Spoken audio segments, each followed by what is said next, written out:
उत्तर प्रदेश विधानसभा चुनावों की तैयारियों का आगाज हो चुका है। बीजेपी ने अपनी चुनाव की तैयारियों को धार देना शुरू कर दिया है। इसी बीच में यूपी में एक प्रमुख मुद्दा जो हमेशा से रहा है, राम मंदिर का मुद्दा, वो चर्चा में है। विपक्ष राम मंदिर में जो चोरी हुई उसको मुद्दा बना रहा है और कह रहा है कि अब राम मंदिर के प्रति जो लोगों की आस्था थी वो धीरे धीरे करके कम होती जा रही है। अब इसके जवाब में उत्तर प्रदेश के मुख्यमंत्री योगी आदित्यनाथ ने एक बेहद तीखी टिप्पणी की है। उन्होंने कहा है कि विपक्ष जो बाबरी मस्जिद की बात करता था वो आज तक बाबरी मस्जिद पर नहीं बनवा पाया।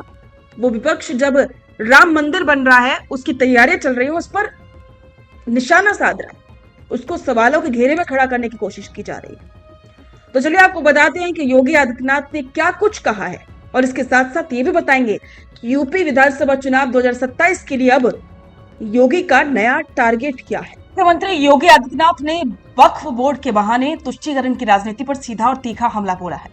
सीएम योगी ने गरजते हुए कहा कि वक्फ के नाम पर हजारों एकड़ गरीब की लैंड और सरकारी लैंड का वारा न्यारा हुआ है। योगी ने सीधे तौर पर सपा और कांग्रेस की नीयत पर सवाल उठाते हुए पूछा कि समाजवादी पार्टी और कांग्रेस ने कभी इसके खिलाफ आवाज क्यों नहीं उठाई। इस बयान के जरिए योगी आदित्यनाथ ने बहुसंख्यक वोट बैंक को यह संदेश देने की कोशिश की है कि विपक्ष हमेशा एक खास वर्ग के हितों के लिए गरीबों और सरकारी संपत्तियों की लूट पर खामोश बैठा रहा। जमीनों के विवाद से आगे बढ़ते हुए सीएम योगी ने सीधे तौर पर अयोध्या और राम मंदिर के मुद्दे पर विपक्ष को घेरा। उन्होंने दो टूक शब्दों में कहा कि पिछले 6 वर्षों में बाबरी ढांचे का नामो निशान तक नहीं है, वे इसे दोबारा बना नहीं पा रहे हैं। लेकिन जब हम राम भक्तों की आस्था के अनुरूप भव्य राम मंदिर बना रहे हैं तो ये लोग राम भक्तों की आस्था पर लगातार प्रहार कर रहे हैं। योगी आदित्यनाथ ने विपक्ष पर बड़ा आरोप लगाते हुए कहा कि देश प्रदेश और खासकर के पावन अयोध्या धाम को वैश्विक स्तर पर बदनाम करने की एक सोची समझी साजिश रची जा रही है, जिसे उत्तर प्रदेश की जनता कभी स्वीकार नहीं करेगी। अब सवाल उठता है कि मुख्यमंत्री योगी आदित्यनाथ अचानक से इतने आक्रामक रुख में क्यों आ गए हैं। इसके पीछे उत्तर प्रदेश में आने वाले चुनावों की महातैयारी है। राजनीतिक पंडितों का मानना है कि योगी का यह बयान विशुद्ध रूप से आगामी चुनावों के लिए बीजेपी की नई चुनावी बिसात का हिस्सा है। वक्फ बोर्ड का मुद्दा उठाकर के और राम मंदिर की याद दिलाकर के बीजेपी अपने कोर हिंदू वोट बैंक को पूरी तरह से एकजुट करना चाहती है। समाजवादी पार्टी जिस पिछड़ा दलित अल्पसंख्यक फॉर्मूले के सहारे आगे बढ़ना चाहती है, योगी ने गरीब की लैंड का जिक्र करके सीधे तौर पर यह दिखाने की कोशिश की है कि विपक्ष का यह गठबंधन असल में गरीबों का विरोधी है। हालिया राजनीतिक घटनाक्रमों के बाद अयोध्या को लेकर के जो भी नैरेटिव बनाने की कोशिश विपक्ष द्वारा की गई, सीएम योगी खुद फ्रंट फुट पर आकर के उस डैमेज को कंट्रोल कर रहे हैं और अयोध्या के गौरव को अस्मिता का मुद्दा बना रहे हैं। साफ है कि मुख्यमंत्री योगी आदित्यनाथ के इस बयान ने यह तय कर दिया है कि उत्तर प्रदेश का आगामी चुनावी दंगल बेहद दिलचस्प और आक्रामक होने वाला है।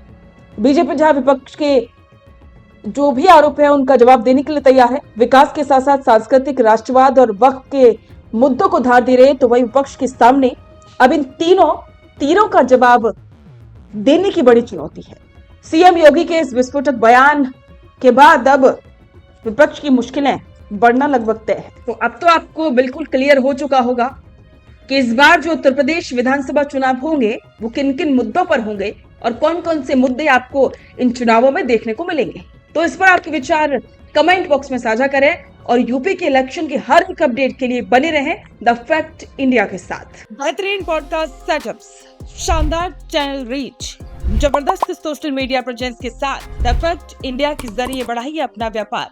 न्यूज वीडियोस में एल बेंट हो या फिर हर न्यूज की शुरुआत में हो आपके एड्स, फेसबुक पर आपके बिजनेस प्रमोशन वीडियोस और ग्राफिक्स हो या फिर इंस्टाग्राम पर कोलैबोरेशन के साथ रील्स, सब कुछ मिलेगा आपको द फैक्ट इंडिया पर। तो आज ही डीएम करें इंस्टाग्राम पर, व्हाट्सएप के नंबरों पर मैसेज करें और अपने व्यापार को दें ऑर्गेनिक प्रमोशंस की ताकत, सिर्फ द फैक्ट इंडिया न्यूज के साथ।